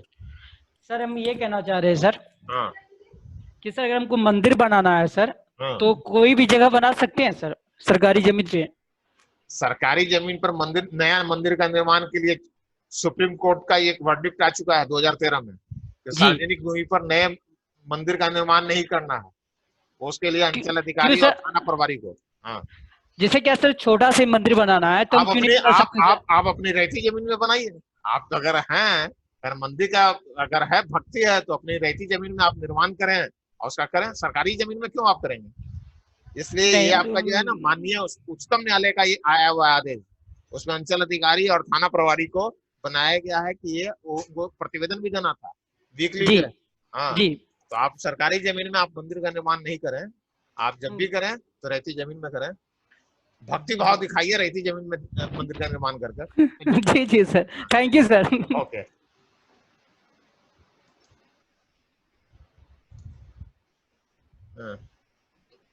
हाँ बोलिए। हाँ हाँ रहमान साहब बोलिए। और आप ही से तो वक्त के संबंध में कुछ नई प्रश्न आप हमसे कीजिए, बोलिए। हाँ हेलो। बोल रहे थे सर कि आपने जो भी बताया कि वक्फ बोर्ड के अंतर्गत आता है लोक वक्फ भूमि और निजी वक्फ भूमि। हाँ। और इसके रख रखाव जो मुतवल्ली लोग करते हैं। हाँ। तो सर इसका ये फुल पीडीएफ कब इसमें कब सुधार हुआ और कब क्या हुआ? ये आप गूगल पर जाइए ना, गूगल पर वक्फ बोर्ड अधिनियम 1995 है और पुराना वाला 1954 भी है, 2013 भी अमेंडमेंट है, उसको आप पढ़िए, गूगल में सारा है। अब तो गूगल पर एकदम आसानी से सब कुछ उपलब्ध हो जाता है। आप कहीं भी हैं, आप गूगल पर जाइए, सर्च कीजिए, आप सारा मिल जाएगा आपको। हाँ, ऐसा है सर कि लोक वक्फ भूमि किस प्रकार का होगा और निजी वक्फ भूमि लोक होगा जो हम दान कर दिए, रजिस्टर्ड कर दिए, जो सार्वजनिक उपयोग के लिए, खैरात के लिए, जो गरीबों के लिए। और जो निजी या प्राइवेट है, अपने बाल बच्चों के लिए हम किए जो है, उसमें गरीबों के लिए जो है अंशदान है वो नहीं के बराबर रहता है। और जो भी उसका निजी में उत्तराधिकारी है, उसका जो वंशज है उसके होंगे जो है ना, उसके मुतवली होंगे। तो वो क्या ट्रांजैक्शन कर सकते हैं जमीन किसी को? वो उनको भी ट्रांजैक्शन नहीं करना है, आप समझ लीजिए, उनको भी ट्रांजैक्शन पर रोक है। हाँ, मगर वो उसका लाभ सिर्फ वो अपने वंशजों के लिए रखते हैं। चलिए, हाँ, विक्रम जी कुमार जी। हाँ जी सर, ये पूछना चाह रहे हैं सर कि जैसे कि डिजिटल सर्वे के आधार पर ये सारा सर्वे करना है, और इसमें अगर कोई रिविजनल सर्वे का अगर कोई साक्ष्य दिखाता है तो ये तो मानता नहीं होगा इसमें। देखिए, हमारा अभी बिहार में 3 तरह का जिला आच्छादित है। कहीं आप बहुत से जिले हैं जो कैडेस्ट्रल सर्वे के अंतर्गत हैं, कुछ जिले जो है रिविजनल सर्वे से अंतर्गत है, आप कुछ जिले के अंचल जो है आपके चकबंदी खतियान से भी आच्छादित है।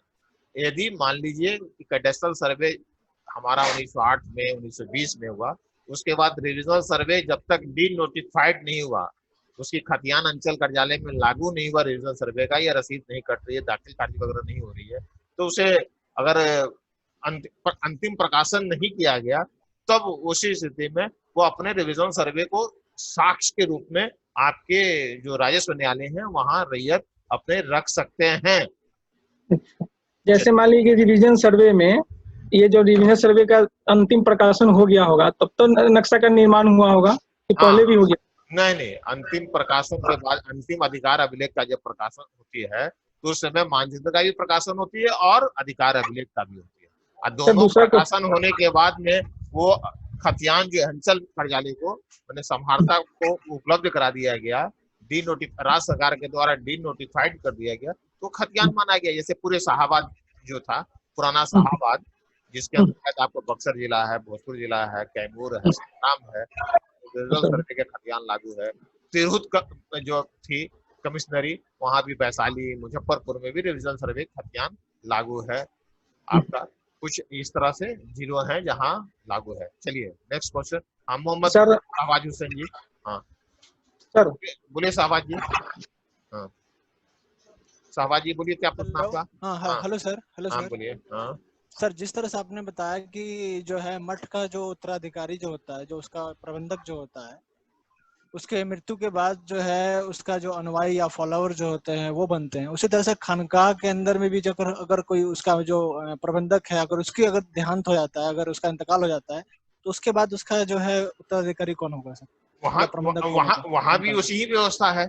उसके जो फॉलोअर हैं उसे घोषित किया जाता है, और खानकाह वगैरह जो भी है वो वक्फ बोर्ड के अंतर्गत है, वहाँ क्लियर है।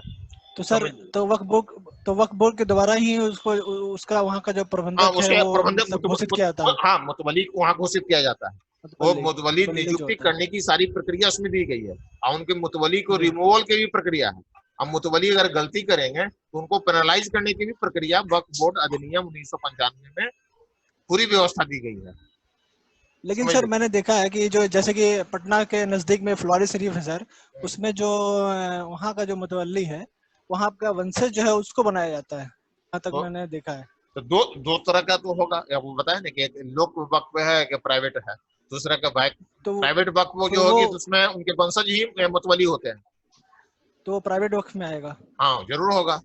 ये तो मुझे जानकारी नहीं है, मगर जैसा कि आपका मुस्लिम जो लॉ है उसमें ही कहता है कि प्राइवेट जो वक्फ है उसके उनके वंशज ही उसके मुतवली होते हैं। हाँ, अच्छा। और लाभ भी जो है वही ज्यादा लेते हैं। Okay, thank you sir, thank you.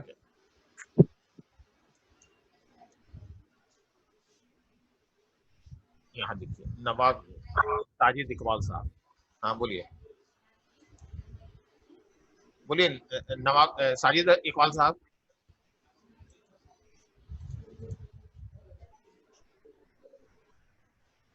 हाँ बोलिए। हेलो, आपकी आवाज नहीं आ रही है। हेलो, हाँ आवाज आपकी नहीं आ रही है। हाँ हाँ देखिए,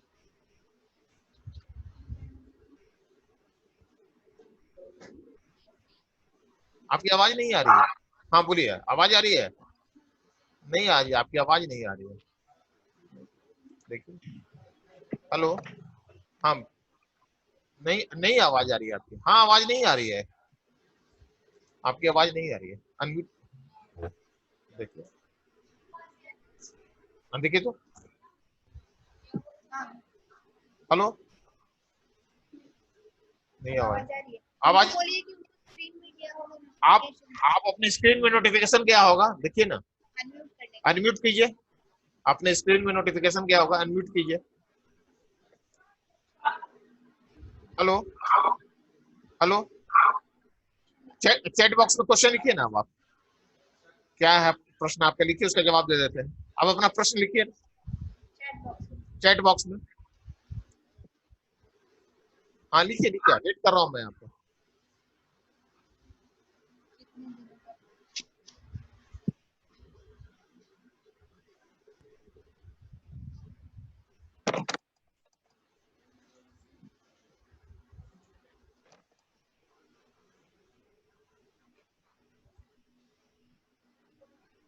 इकबाल साहब का, साजिद इकबाल साहब नहीं, अभी नहीं आया।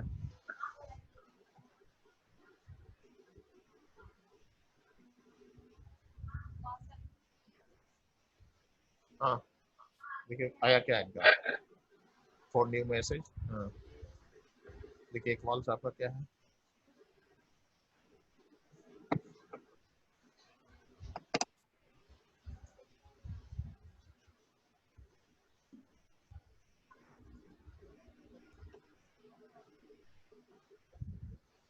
हाँ हाँ, क्या लिखे हैं, चटनी हो किस,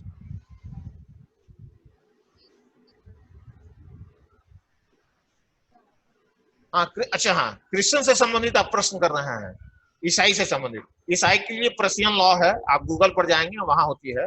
सिख और बौद्ध का होगा ना, हिंदू सक्सेशन एक्ट के अंतर्गत होती है, आप ये जान लें। जो जैन से संबंधित है, आपका Hindu religious trust act, Jain का दिगंबर और श्वेतांबर है, इसी अंतर्गत उसका डिस्प्यूट को डिसॉल्व किया जाता है। चलिए, हाँ बोलिए, और क्या प्रश्न आपका? आवाज आपकी नहीं आ रही है, फिर जुड़ते हैं आपसे। चलिए नेक्स्ट क्वेश्चन, हाँ फिर आपसे जुड़ते हैं। हाँ। और कोई प्रश्न आपका? चलिए देखिए, मोहम्मद, हाँ बोलिए। हेलो हेलो, हाँ बोलिए। हाँ सर, मेरा क्वेश्चन ये था कि अगर एक्चुअली हम लोग तो ये जानते हैं कि अभी जो है रैयत जमींदार जो है बिहार सरकार है, हम लोग के सारी जमींदार तो बिहार सरकार, तो क्या ये जो वक्फ बोर्ड की भी जमीन का भी तो जमींदार बिहार सरकार ही होगी? अगर जरूरत पड़ेगा तो क्या हम वक्फ बोर्ड की जमीन बिहार सरकार यूज कर सकती है ना? नहीं, वो तो जब लैंड एक्विजिशन का जो है, वो जब वक्फ की भूमि बिहार सरकार के रैयत के रूप में ट्रीट होती है, क्योंकि वक्फ की भूमि ये बिहार सरकार को लगान देते हैं। समझ लीजिए, आप ये समझ लीजिए, यदि अगर वक्फ की भूमि अगर लैंड एक्विजिशन हो रही है, उन्हें भी कंपनसेशन दिया जाता है, आप समझ लीजिए। उसी तरह से मंदिर की जमीन है, ट्रस्ट रिलीजियस ट्रस्ट के अंतर्गत है, वहां भी लैंड एक्विजिशन की जाएगी, उनको भी कंपनसेशन एज ए रैयत, जैसे रैयतों को दी जाती है, उसी तरह से जो रिलीजियस ट्रस्ट है उन्हें दिया जाता है उस मंदिर। मतलब उसका अगर वक्फ बोर्ड की जमीन अगर हम यूज करते हैं तो रैयत के अकॉर्डिंग ही उसको भी कुछ बेनिफिट लेकर के मिलेगा, लैंड एक्विजिशन के अंतर्गत ही मिलता है वो। हाँ अच्छा सर, एक क्वेश्चन और था, आज की क्लास का नहीं है। हाँ बोलिए। जैसे कुछ ऐसे गांव हैं जो पहले बहुत सारे जमींदारों ने बसा दिया उस गांव को, हाँ ठीक है सर। हाँ तो लेकिन उसके जो उस समय के जो जमींदार थे, उस जमीन का ना ही वो मोटेशन हुआ, ना डीड हुआ, कुछ भी नहीं हुआ। आज हाँ उसके वंशज जो जमींदार पहले थे, जो उसने बसाया था उस जमीन को, उस गांव को, हाँ वो बहुत सारे उसके पार्टिसिपेंट हो गए हैं और उसका कोई पेपर नहीं है, लेकिन 30-40 साल से वो गांव जो है बसा हुआ है, उस पे घर बना हुआ है दूसरे रैयत का जिसने खरीदा था। तो क्या वो उसका क्या होगा सर? उसका खाता किस तरह से खुलेगा? क्या प्रश्न आप किया? हाँ फिर एक सर जैसे पहले जमाने के जो जमींदार होते थे, या हाँ आज से 50 साल पहले ही की बात है सर, हाँ कि किसी गांव को बसाया गया और वो किसी गांव को बसाया गया, लेकिन उसका जो है डिमोटेशन कुछ भी नहीं हुआ, डिमोटेशन कुछ भी नहीं हुआ। आज जो है वो 30-40 साल से वो रैयत वहां पे रह रहा है, बहुत सारे उस गांव बसा हुआ है, छोटा सा गांव, लेकिन जो आज उसके वंशज जिसने बसाया था उसके बहुत सारे पार्टिसिपेंट हो गए। तो वो तो उसको अभी लिखने के लिए आगे मान लिया जाए उसमें 10-12 पार्टिसिपेंट हो गए उस जमीन के जो पहले रैयत थे, तो वो लोग लिखना नहीं चाह रहे, तो अभी उस जमीन का किस तरह से खाता खोला जाएगा सर? इस तरह का बहुत सारा प्रॉब्लम आ रहा है सर। आपको उसी स्थिति में उन सभी रैयतों को कहें कि आप जाकर अंचल कार्यालय से लगान का निर्धारण कराएं। जब लगान निर्धारण हो जाएगी, रसीद कटने लगेगी, तो आपको पता चल जाएगा कि उस भूमि का कौन कौन से वारिस है। आप समझ लीजिए, तो आप उनको वहां भेज दें, क्योंकि वो थोड़ी सी वहाँ उलझा हुआ मामला है। उसके स्वामित्व का निर्धारण करने में आपको दिक्कत होगी। जो तो उसे अंचल कार्यालय जाएगा, लगान का निर्धारण होगा तो क्लियर हो जाएगा कि अब जो रैयत जिनके दखल होगा, जिनका स्वामित्व होगा, उस हिसाब से लगान का निर्धारण होगा। जो भूमि ये हाँ जैसे ये कंफर्म है कि उस जमींदार ने बेचा था, उसके 10-12 बेटे हैं या फिर उस बेटे के बेटे हैं, बहुत सारे ऐसे हैं, लेकिन वो लोग जो है अभी ज्यादा पैसा लेकर के बोला कि नहीं देंगे, उस समय मेरे फादर दिए थे, या फिर उस बात से वो एग्री नहीं कर रहा है। तो आप फिर उससे उसी स्थिति में जो अभी वर्तमान जो दखलकार हैं उनके पास स्वामित्व का क्या साक्ष्य है वो देखेंगे। साठ से 30 साल से वो रह रहा है, प्रॉपर वो घर पक्का मकान है, वो पक्का बनाकर रह रहा है। मेरी जमीन पर कोई पक्का मकान बनाकर रह रहा है, कोई स्वामित्व की पेपर नहीं है, तो उसका खाता का नहीं निर्माण करेंगे आप, सिर्फ अवैध दखलकार के रूप में उनका नाम दर्ज कर देंगे। समझ लीजिए। हाँ पूरी गांव सर, पूरा गांव इस तरह से बसा है। तो वैसी स्थिति में तो वही होगी, पूरे गांव इस तरह की मगर मामला है। अगर उसको सभी को कहें कि अंचल कार्यालय जाइए, आवेदन पत्र देकर अपना लगान निर्धारण कराइए, तो वहां उसका स्वामित्व को देखते हुए निर्धारण हो जाएगी। चलिए नेक्स्ट।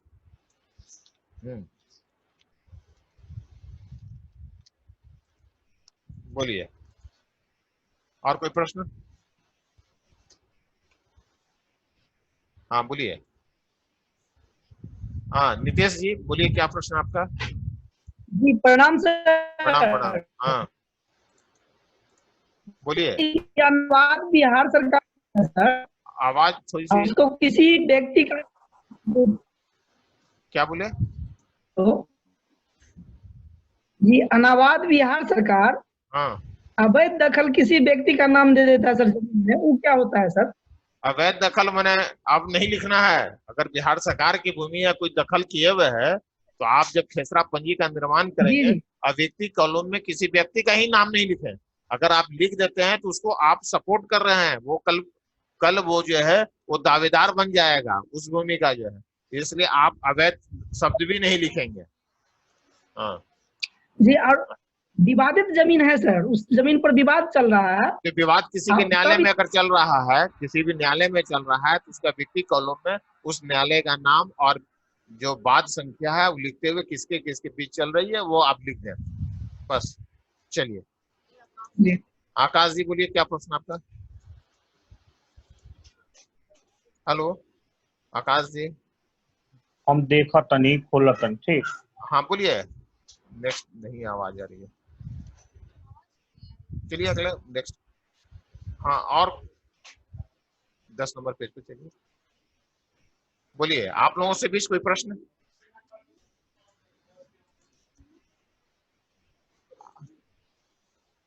रुक जाइए। हाँ और कोई प्रश्न आप लोगों से? हाँ यहाँ देखिए, अमित कुमार जी बोलिए। हाँ सर। हाँ सरकारी भूमि की तो हम लोग मतलब सुनवाई नहीं कर सकते हैं।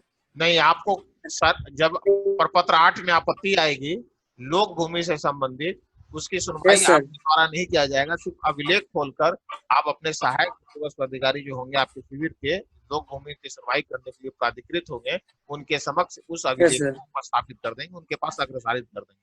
उनके द्वारा वो लोक भूमि की सुनवाई कर कर उस आपत्ति का निपटारा करेंगे। चलिए सर, तो ये जो बिहार धार्मिक न्याय परिषद है और जो वक्फ भूमि की मतलब जो जमीन है, ये तो मतलब हम लोग सुनवाई नहीं करेंगे, ये तो ये आप करेंगे, आप करेंगे। रैयती भूमि है ये जो आपको पता है ना कि बिहार टेंडेंसी एक्ट धारा 5(3) में कहता है क्या कि वक्फ क्या है, स्वतुधारी है। वो जमीन लिया और वो किसी को दिया, किसी मुतवली को लगान की उगाही करता है, तो उसे वक्फ की भूमि को रैयती माना गया है। धार्मिक न्यास बोर्ड की भूमि को भी रैयती माना गया है। जितनी मंदिर मठ मस्जिद की जमीन है सब अंचल कार्यालय को लगाते हैं और रजिस्ट्रेटिव उनका नाम है, रैयती है। इसकी सुनवाई आप करेंगे। चलिए सर, तो अगर हम और कोई प्रश्न आप लोगों के बीच? नेक्स्ट, हाँ एक बार फिर घूम जाइए, समय है अभी।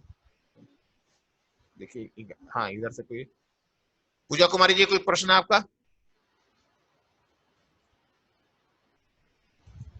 देखिए, हाँ यहाँ देखिए, वारिस हुसैन जी हैं। हाँ बोलिए वारिस जी, बोलिए वारिस जी। हाँ बोलिए। सर, हाँ अब गुड आफ्टरनून सर। हाँ, अब तक जितने भी खानकाह को मैं जानता हूँ, हाँ वो सारे के सारे, जहाँ तक मुझे मालूम है कि पहले के जमींदार या बादशाह लोगों ने उनको जमीन वक्फ की थी। हाँ। लेकिन हम सारे खानकाह को अभी तक जो भी जानते हैं, उन सारे खानकाह को देखता हूँ कि वो अपनी सारी जमीन का उपभोग अपने खुद के और खुद के खानदान के लिए करते हैं, या वहां पर दुकान बना दिया है, उसका भी सारा जो है तो वही फायदा उठाते हैं। आम लोगों को उससे कोई फायदा नहीं होता। तो इसी काम के लिए ना वो करना है, इसी पुण्य काम को करना है ना। वक्फ इसी की सर्वेक्षण करा रही है कि मेरी जो है इसके पता चले कि मेरी संपत्तियां कितनी है, और वो जो खानकाह मिलेगा उसे आप वक्फ को मानेंगे, और जो उसके प्रबंधक होंगे वो मुतवली के रूप में उनका नाम दर्ज कर देंगे। वो सारे मुतवल्ली अपने लिए यूज कर रहे हैं उन सारे खानकाह को। आप देखिए, जो भी आपको बताया ना कि वक्फ की भूमि जो है 2 तरह की थी, एक लोक भूमि, एक प्राइवेट जो है निजी वक्फ। तो अगर वो निजी वक्फ में होंगे तो उनके जो मुतवली भी होंगे उनके वंशज होंगे। तो ये देखने की चीजें हैं, उनके अभिलेख देखने से पता चलेगा। लेकिन मेरे जानने में सारे वक्फ की यही हालत है। वो तो हालत है ही, इसी का दुरुपयोग हो रही है।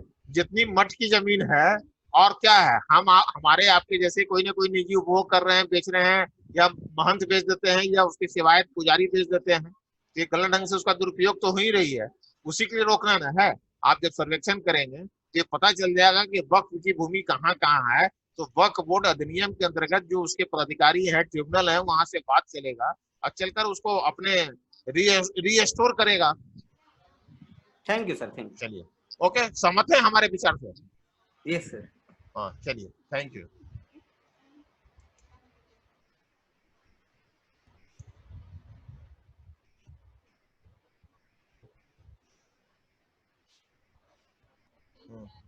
हाँ बोलिए पुष्पेंद्र कुमार सिंह जी, क्या प्रश्न है आपका?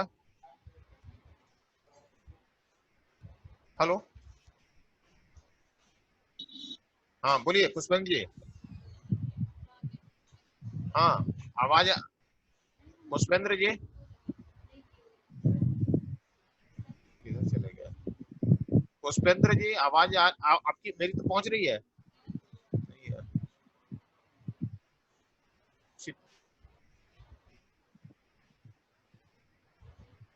उसी पेज पर थे।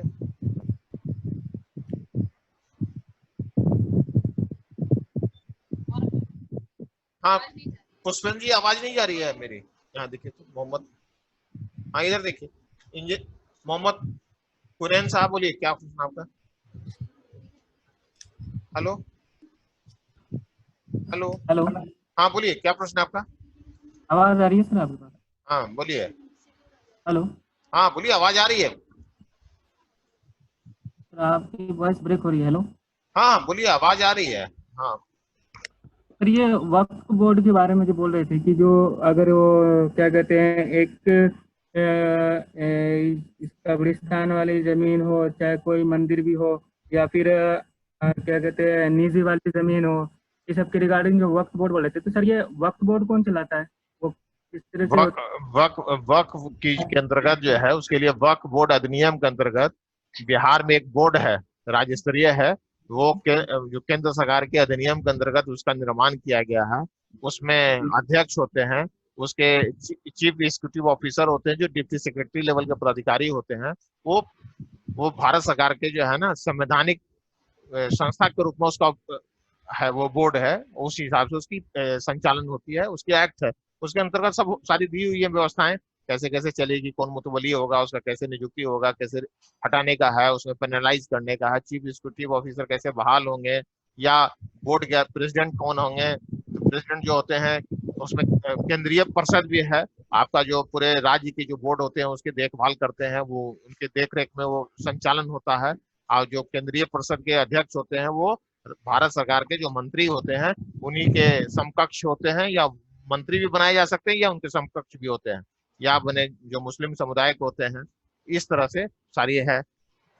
धार्मिक न्यास परिषद में भी जो बिहार राज्य धार्मिक न्यास परिषद है, वो आपका Bihar Hindu religious trust act है, उसके अंतर्गत धार्मिक न्यास बोर्ड के भी अध्यक्ष जो IAS होते हैं, IPS होते हैं, या किसी गणमान्य व्यक्ति को भी बनाया जाता है, जो विधानसभा का भी अगर सदस्य हैं उन्हें भी बनाया जाता है। इस तरह सारी व्यवस्थाएं उस एक्ट में दी गई है कि किनका चयन किया जाएगा, उसमें नियुक्ति की सारी प्रक्रियाएं दी गई है। चलिए नेक्स्ट। ये खाना का में जो बोले कोई साधु वगैरह वो सब जो रहते हैं, हाँ वो तकिया जिसको कहते हैं, दरवेश जिसको, जो आपके होते हैं खानकाह में जो है ध्यान वही दफन किया जाता है। चलिए और कोई। तो वो निजी जमीन होता है क्या? नहीं, निजी जमीन नहीं होती है, सब अनाबाद सर्वसाधारण में जाएगा। खानकाह वगैरह, कब्रिस्तान वगैरह, मस्जिद जो भी है। हाँ बोलिए तौसीफ हैदर सर, बोलिए। हेलो। हाँ बोलिए, आवाज आ रही है। हेलो। हाँ बोलिए, बोलिए आवाज आ रही है तौसीफ जी, बोलिए। हेलो। हाँ बोलिए, आवाज आ रही है। हेलो। हाँ आवाज आ रही है। चलिए नेक्स्ट। नहीं आवाज आ रही है। और कोई प्रश्न आप लोगों से? बोलिए। हाँ यहाँ देखिए शत्रुघ्न कुमार जी। हाँ बोलिए शत्रुघ्न कुमार जी, बोलिए क्या है। हेलो। हाँ बोलिए, आवाज आ रही है। हाँ बोलिए। आवाज आ रही है। हाँ आवाज आ रही है। अपने घर में मैंने कुछ दस्तावेज देखे थे सर ना, पुराने। हाँ। तो उसमें था वो केथी भाषा का इस्तेमाल हो रखा था। हाँ। तो क्या केथी भाषा का सर हमको जानकारी दी जाएगी या नहीं दी जाएगी? देखिए कैथी भाषा का आपका एक हम लेटर जो है उसको शेयर करेंगे आपसे, वो हम दे दिए हैं अपने प्रोग्रामर जो महोदय हैं। और ऐसे भी गूगल पर आप जाएंगे तो कैथी भाषा का पूरा दिया हुआ है उसके लेटर के बारे में, उसको भी 10-15 बार आप प्रैक्टिस कर लेंगे तो उससे ये होगा कि आप कम से कम नाम और राजेश ग्राम का नाम वगैरह आप पढ़ लेंगे जो है, तो आप उससे भी कर सकते हैं। और ऐसे हम उसका है शेयर करेंगे कैथी भाषा से संबंधित। चलिए और कोई प्रश्न? चलिए अब समय समाप्त हो रही है। आप संक्षिप्त में आपको जो भी बताया उसके बारे में आप जान लें कि वक्फ की संपत्ति की जो है, जो वक्फ भी होती है, भूमि होती है, वो आपको। हाँ प्रिया जी, एक चलते चलते आपका क्या प्रश्न है, बोलिए। हाँ बोलिए, क्या प्रश्न आपका? हाँ सर, बोल रहे हैं कि यहाँ तकिया पर जो कब्रिस्तान है जिसकी चर्चा आपने की थी अभी, तो वहाँ पे पहले तो कब्रिस्तान था, अभी उसकी बाउंड्री पे दुकानें बन गई हैं। देखिए तो आप ये जान लें कि कहीं वक्त की संपत्ति पर उसकी व्यावसायिक उपयोग हो रही है तो आप बिहार विशेष सर्वेक्षण बंदोबस्त नियमावली 2012 में बंदोबस्ती लगान दर तालिका दी गई है। उसमें वक्फ क्या है, आप बिहार टेंडेंसी एक्ट की धारा 5 उप धारा 3 में वो रैयत है मेरा जो है, तो जब बिहार सरकार का रैयत के रूप में रखेंगे तो उसे लगान जो है वक्फ की संपत्ति की भूमि की किस्म के अनुसार लगान का निर्धारण किया जाएगा। यदि कृषि भूमि है तो कृषि लगान होगी, पास भूमि है अगर मकान बनी हुई है तो पास होगी, अगर व्यवसायिक उपयोग हो रही है तो व्यवसायिक लगान दिया जाएगा। तो इस तरह से लगान का निर्धारण आप करेंगे। दानापुर में जो आपको बताया कि तकिया पर, तकिया क्या था आपको बताया, तो वहां दरवेश जो है धर्म शिक्षा के रूप में वो प्रचार करने आते थे, सभी लोग आते थे। ये यदि वहीं उनका देहांत हो गया तो वहीं उनकी कब्र वहीं दफन कर दिया जाता था। इस तरह से उस स्थान को तकिया बोलते हैं, ये आप जान लीजिए। तो अगर उसकी व्यवसायिक उपयोग अगर हो रही है, बाहर में दुकान बनाकर लोग लगा रहे हैं, तो उसका व्यवसायिक लगान लगेगा और वो हमारे रैयती खाते में जाएगा, वो रैयत माने जाएंगे। क्लियर? चलिए, आप लोग जरूर लाभान्वित हुए होंगे। आज का जो विषय था हमारा वक्फ की भूमि और धार्मिक न्यास परिषद से भूमि, शमशान, कब्रिस्तान, कैसे इसका आप आनावात बिहार सर्वसाधारण के खाते का निर्माण करेंगे, खेसरा पंजी का निर्माण करेंगे। आपको साथ साथ ये क्वेश्चन है सर। आज का पीडीएफ। हाँ बोलिए, क्या क्वेश्चन है आपका?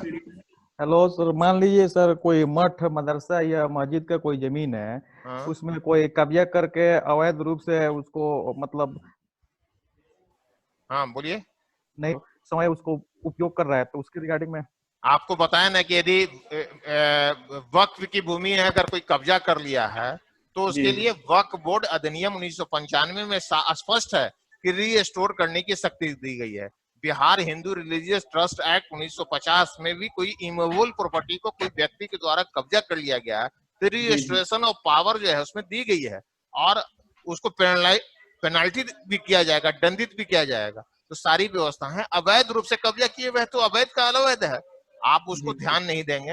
अगर ऐसा कोई दावा प्रस्तुत करता है किसी इंस्ट्रूमेंट के आधार पर, साक्ष्य के आधार पर, तो आप क्या है भाई कि अगर मुस्लिम समुदाय की भूमि वक्फ की भूमि होगी तो मुतवली होंगे, उसके केयर टेकर होते हैं, वो मैनेजर होते हैं। आप जिला अवकाफ कमेटी होती है उसे पक्षकार बना देंगे और वक्फ बोर्ड को भी पक्षकार बना देंगे। और पक्षकार बनाकर तब आगे आप आदेश का संधारण करेंगे, निर्णय लेंगे। आईजे कानून को प्रपत्र 8 में आपत्ति आती है, क्योंकि वक्फ की भूमि या धार्मिक न्यास वो रैयती माना जाता है, इसलिए इसकी सुनवाई आप ही के द्वारा किया जाएगा, विशेष सर्वेक्षण सहायक बंदोबस्त अधिकारी के द्वारा नहीं किया जाएगा। चलिए, बहुत बहुत धन्यवाद, आप लोगों ने ध्यान से सुना। सर आज का पीडीएफ सर। Thank you. हाँ मिल जाएगा। और क्या सत्येंद्र जी, सत्यप्रकाश जी, क्या कुछ प्रश्न है क्या? बोलिए। Hello sir. हाँ बोलिए। हेलो, आवाज आ रही है सर? हाँ आवाज आ रही है, जल्दी जल्दी। हाँ बोलिए। नमस्कार। नमस्कार सर। नमस्कार नमस्कार, बोलिए। मेरा सवाल है सर कि मेरे क्षेत्र के स्थानीय विधायक द्वारा 2 मठ के महंतों द्वारा फोर्सली जमीन का रजिस्ट्रेशन करा लिया गया है और वो जमीन है अप्रोक्स लगता है कि 38 बीघा के अप्रोक्स है सर।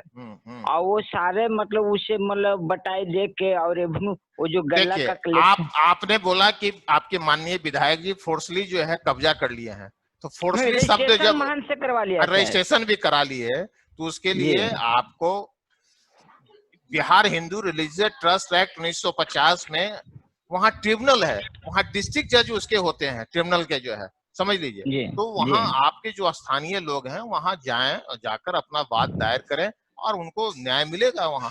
उसके लिए जो है स्थानीय लोग तो सर वो मतलब डर से जाइबे नहीं करेगा। अब स्थानीय लोग डर से नहीं जाते हैं तो वहाँ के स्थानीय समस्या है। लायबिलिटी तो कानूनगो की हो जाती है सर कि वो मठ का जमीन आप सुनिए, आप जब एज ए कानूनगो काम करेंगे तो आप रिलीजियस ट्रस्ट बोर्ड को आप पार्टी पक्षकार बनाएंगे, आप बनाकर आप उसकी आगे की कार्रवाई करेंगे, रिलीज अपना पक्ष रखेगा।